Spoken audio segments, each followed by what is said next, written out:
sea, conmigo no han visto nada del mesencéfalo. Ok, nos paremos un ratito. En relación a los tubérculos cuadrigémenos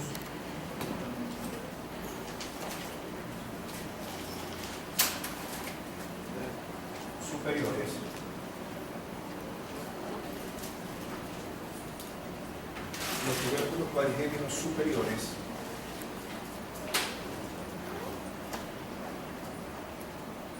el propósito de ellos es manejar los movimientos de seguimiento ocular y los movimientos de sacudida ocular. Los movimientos de seguimiento ocular utilizan dentro de los tubérculos cuadrigémenos superiores básicamente las láminas de cada tubérculo, pero en su parte superficial. En cambio, los movimientos sacádicos o en sacudida ocular utilizan las láminas profundas. En términos prácticamente generales, las láminas superficiales son 3 y las láminas profundas son 2. Comencemos con las primeras. Las láminas superficiales son, valga la redundancia, de la superficie hacia la profundidad 1. El estrato más superficial, que es un estrato básicamente fibroso, porque lo cubre. 2. El estrato cinéreo, o también se llama estrato gris superficial o externo. 3. El estrato óptico o capa blanca superficial o externo. Y las láminas profundas son básicamente 2. La lámina blanca interna o profunda o intermedia.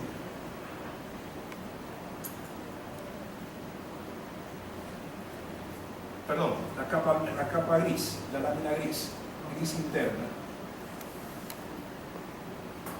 Y la capa 5 es la lámina blanca profunda. Ahora comencemos con la función de las láminas superficiales.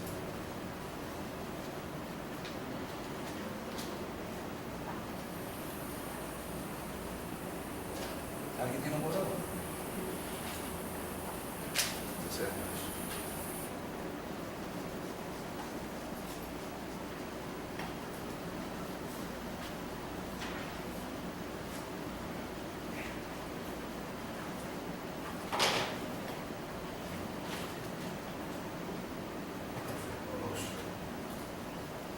Súper negro con poca azúcar. Y una botella de agua.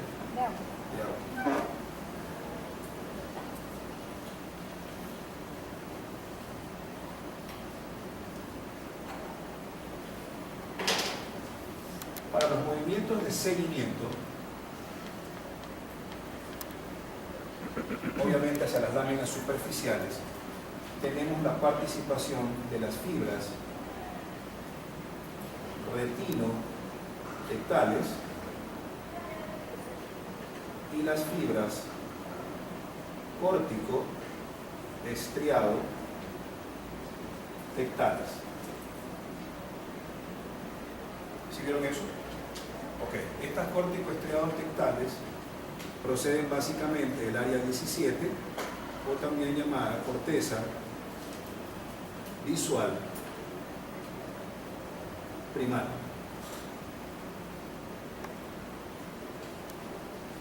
Cuando ustedes hablan de campos oculares, ustedes dividen los cuadrantes de cada globo ocular, cada globo ocular. Sorry si ando medio raro para dar la clase, pero es que no dormí bien ayer. Si este es el globo ocular izquierdo, o sea, este es mi ojo izquierdo y este es mi ojo derecho, cada ojo lo vamos a dividir en cuadrantes. El ojo izquierdo y el ojo derecho.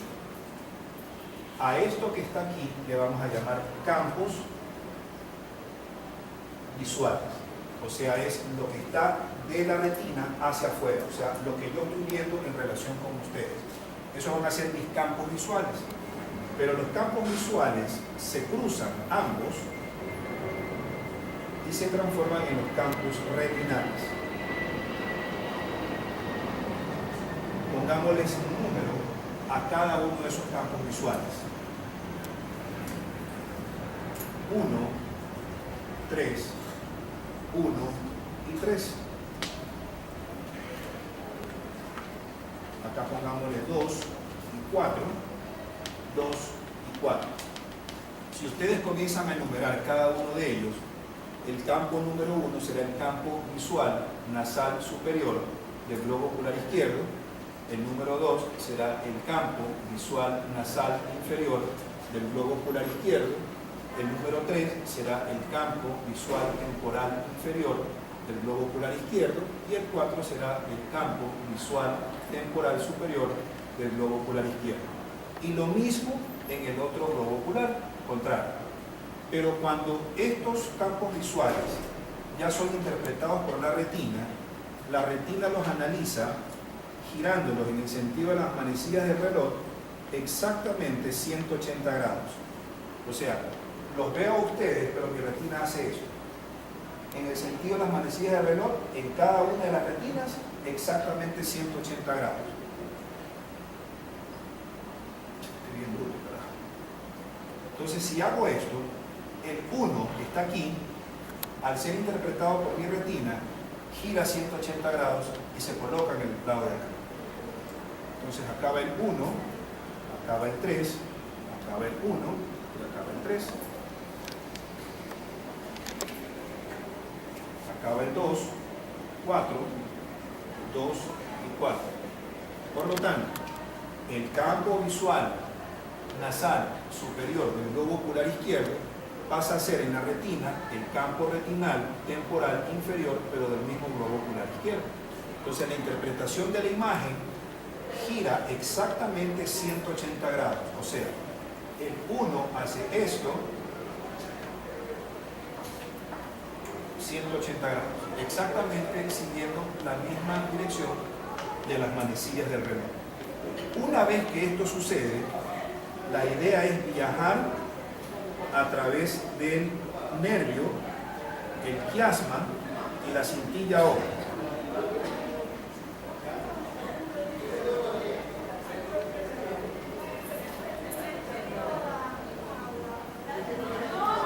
Todo lo que son los campos retinales internos o mediales viajan por el nervio óptico de su mismo lado, se meten en el quiasma óptico hacia el otro lado y bajan por el tracto óptico o cintilla óptica del lado contrario. Lo mismo sucede con las hemirretinas nasales del globo ocular del lado derecho. Viajan por el nervio óptico del lado derecho y cuando llegan al quiasma lo utilizan para cruzar al lado izquierdo y rodar hacia el tracto cintilla óptica del otro lado. En cambio, las retinas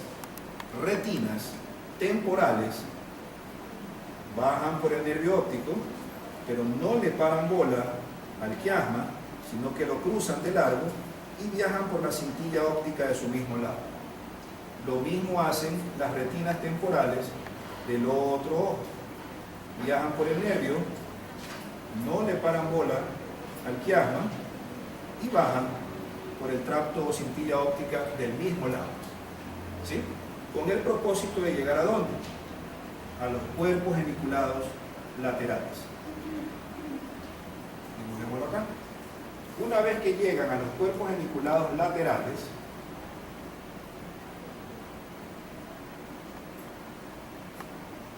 estos, a través de algo que se llama radiación genículo-calcarina, se proyectan hacia la corteza visual primaria de cada lado. Y al hacerlo, llegan específicamente tanto al labio superior del área 17, en este caso del lado izquierdo, y al labio inferior del área 17 de ese mismo lado, y lo mismo ocurre con relación al cuerpo geniculado lateral del lado derecho, también llegará al labio superior del área 17 de ese lado derecho y al labio inferior de esa misma área 17. ¿Sí? Estas conexiones serían las conexiones básicamente córtico-estriotectales, porque luego esta corteza de aquí se encarga de mandar información básicamente a los tubérculos parigémenos superiores para los movimientos de seguimiento. ¿Sí? ¿Moro? Ok. Cuando sucede esto,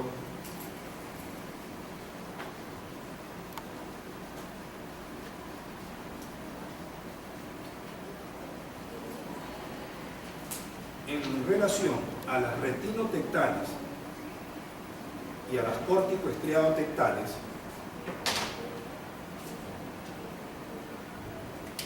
tienen esta disposición. Las retinotectales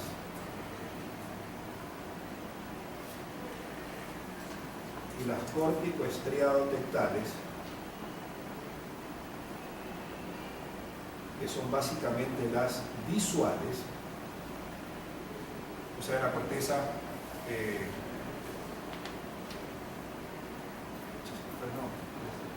la corteza visual primaria, cuando se proyectan,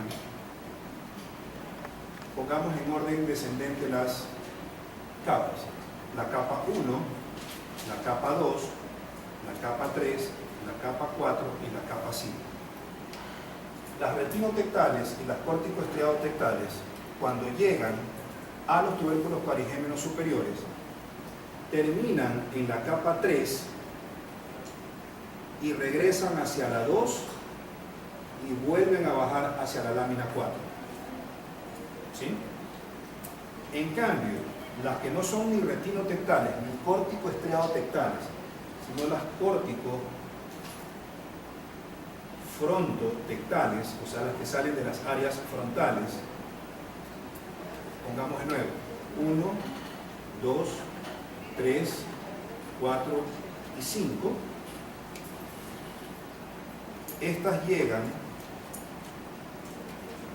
a la 1 y de la 1 avanzan a la 3 y descienden a la 4. Y las últimas que me interesan que se memoricen son las córtico-temporotectales, que salen de las áreas auditivas primarias. Dibujemos de nuevo la lámina 1, la 2, la 3, la 4 y la 5. Estas avanzan sin utilizar ni a la 1, ni a la 2, ni a la 3, ni a la 4, sino que se profundizan inmediatamente hacia la lámina 5. De las áreas temporales. O sea, básicamente las que me interesa que se aprendan, porque son las que tienen trascendencia clínica, son las retinotectales y las córtico-estriadotectales, que son de las áreas visuales. Esas básicamente, cuando atraviesan las láminas desde la superficialidad a la profundidad, lo que hacen es, llegan inmediatamente a la lámina 3 regresan a la 2 y avanzan a la 4. Así funciona. Eso quizás lo veamos cuando veamos corteza de nuevo. En las córticos frontotectales llegan a la lámina 1 y en la lámina 1 se profundizan directamente a la 3 y a la 4. Y las córticos temporotectales no utilizan para nada ni la 1, ni la 2, ni la 3, ni la 4, sino que avanzan directamente para sinaptizar en el estrato o en la lámina 5. ¿Sí? ¿Ah? 41 y 42. Esta sería, las retinotectales ya vimos que vienen de la retina, esta sería el área 17, las córticos frontotectales del área 8, o sea, de la circunvolución frontal media, y las temporotectales de las áreas 41 y 42, que es la corteza auditiva primaria. ¿Alguna pregunta? No. Ok. Tienen el grafiquito de los tubérculos parigémenos inferiores. Pueden proyectar un gráfico.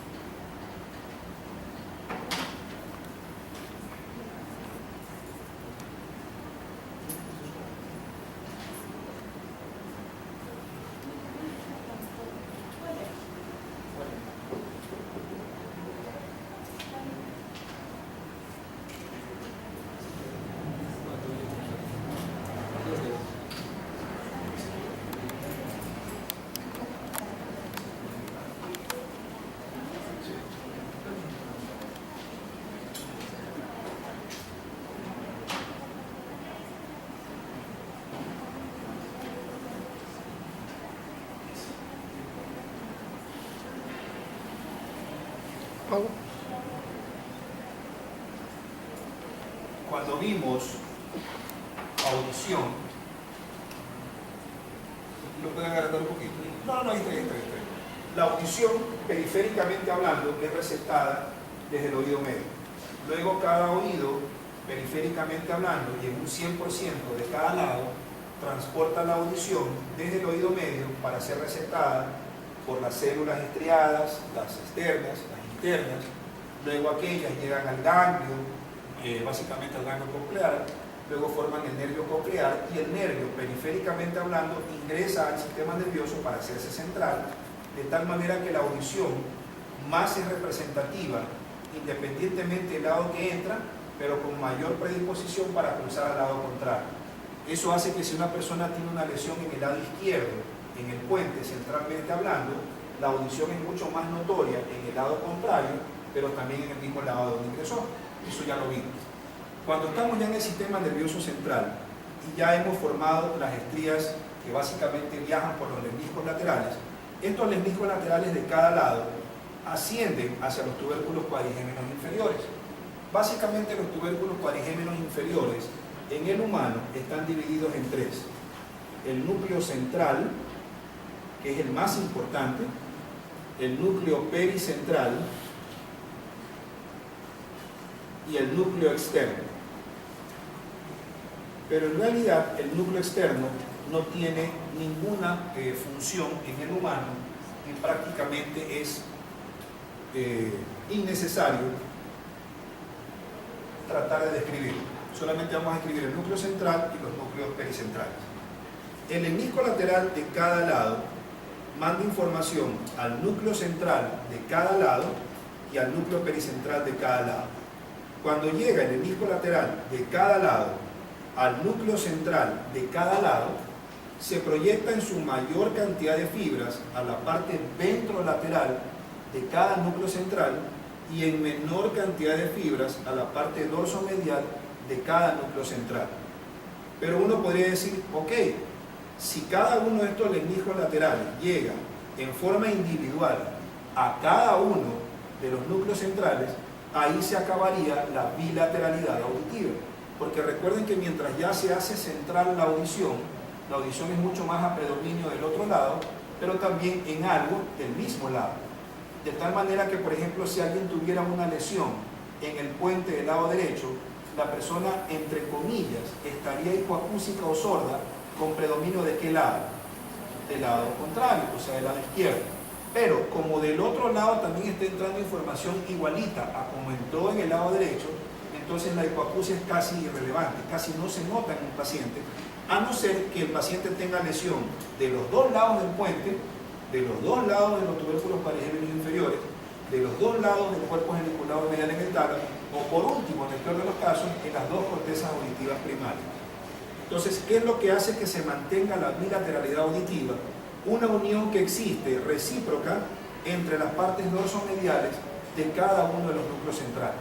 Entonces, repito, en el momento en que el menisco lateral, centralmente hablando, permite el ascenso, vale la redundancia, hacia arriba de la audición, esta ingresa y asciende siempre por separado, más a la parte ventrolateral y menos a la parte dorsomedial de cada uno de los núcleos centrales. Pero se mantiene la bilateralidad auditiva gracias a la reciprocidad de fibras que existen entre las dos partes dorsomediales de cada núcleo central de cada lado. Y también el menisco lateral ofrece fibras al núcleo pericentral. Ahora, el núcleo en su parte ventrolateral de cada núcleo central se proyecta siempre a la parte ventral del cuerpo geniculado medial. En cambio, la parte dorsomedial y el núcleo pericentral de cada lado se proyectan directamente a la parte dorsal de cada cuerpo geniculado medial. Y luego, la parte ventral de cada cuerpo geniculado medial en el tálamo se proyecta solamente a la corteza auditiva primaria, mientras que la parte dorsal de cada cuerpo geniculado medial se proyecta a la corteza auditiva secundaria.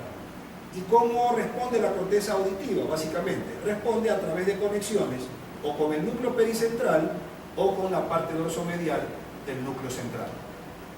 ¿Sí? El gráfico creo que está bastante entendible. ¿Alguna pregunta para seguir? No. Ok, sigamos. Claro, solamente entre la corteza auditiva primaria y la parte ventral. Son las de regreso. Corteza auditiva primaria a la parte ventral de cada cuerpo geniculado medial.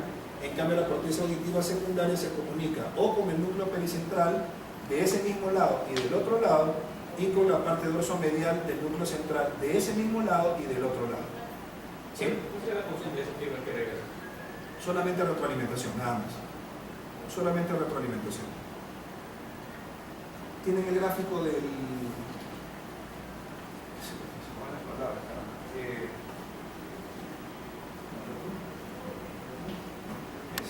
Ok, tercer parte.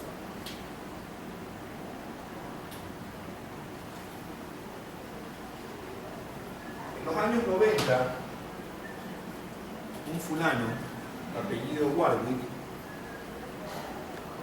describió de otra manera al motor ocular común. Él le llamó complejo nuclear de Warwick, que es una forma mucho más sencilla de estudiar al núcleo.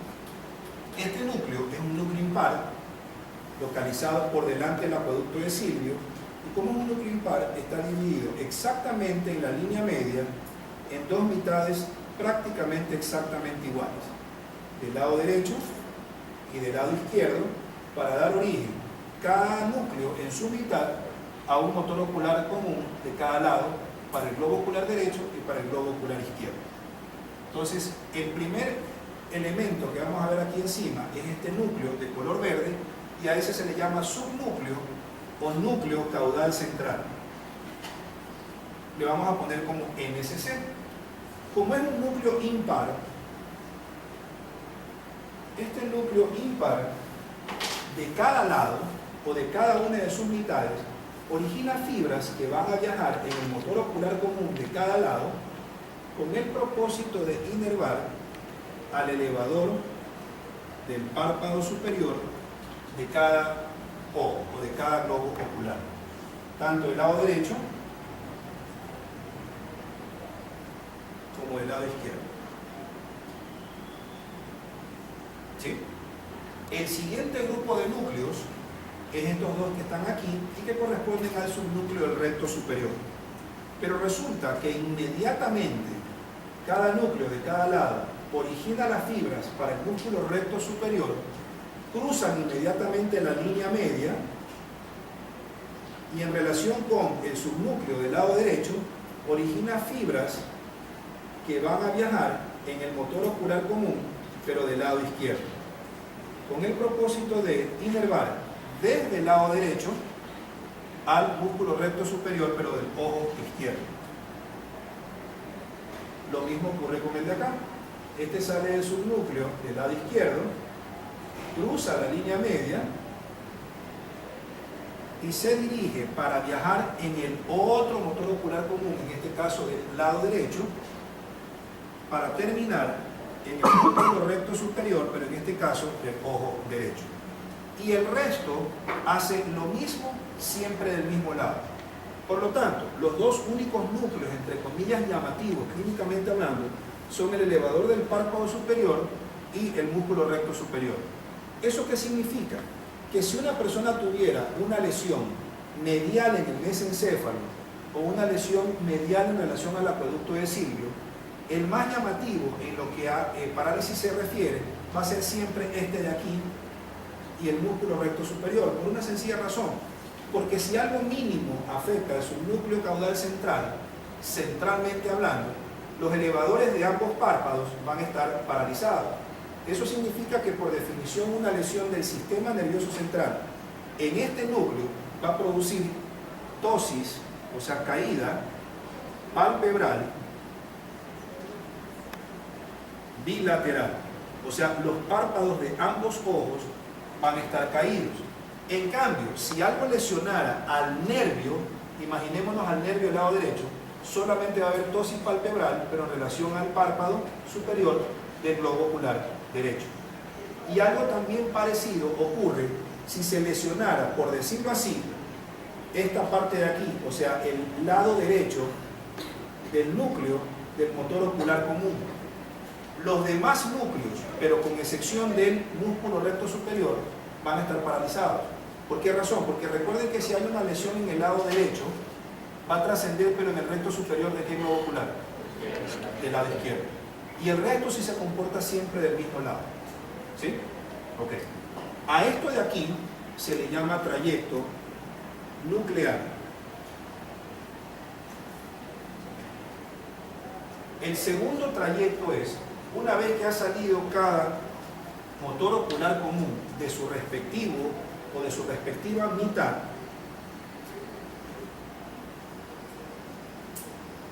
atraviesan por encima del núcleo rojo con el propósito de salir del mesencéfalo, y a ese segundo trayecto se le llama trayecto radicular. ¿Sí? Luego, el motor ocular común de cada lado sale, y al salir del tallo sale directamente al espacio subaracnoideo, y a ese trayecto se le llama trayecto subaracnoideo. Cuando llega al espacio subaracnoideo, se coloca en la parte más medial de algo que se llama fosa interpeduncular. ¿Tienen un dibujo de mesencéfalo? Bien.